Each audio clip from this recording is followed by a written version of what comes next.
चीन की बारूदी बौछार, बाइडेन कंपनी खबरदार।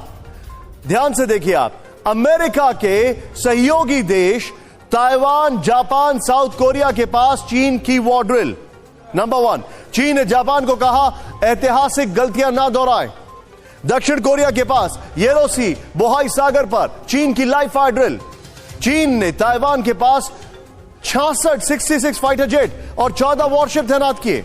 ताइवान पर 48 घंटे में कब्जे के लिए 4 स्टेप फॉर्मूले पर काम कर रहा है चीन। यह भी बड़ी खबर है। क्योंकि यह सब क्यों हो रहा है, इसके पीछे एक बहुत बड़ी खबर है। ध्यान से देखें आप, ताइवान पर कब्जे के लिए चीन की चौंकाने वाली तैयारी। इस वक्त की बड़ी खबर, प्ले ऑन करें। 48 घंटे में बिजली की स्पीड से कब्जा करेगा चीन। विजुअल्स के साथ पश्चिमी देशों को जवाब देने का मौका नहीं देगा चीन। चीन के टॉप सीक्रेट 4 स्टेप प्लान का खुलासा डिप्लोमेटिक स्रोतों से। द टेलीग्राफ ने क्या खुलासा? बस एक कॉल कर सकती है आपको कंगाल।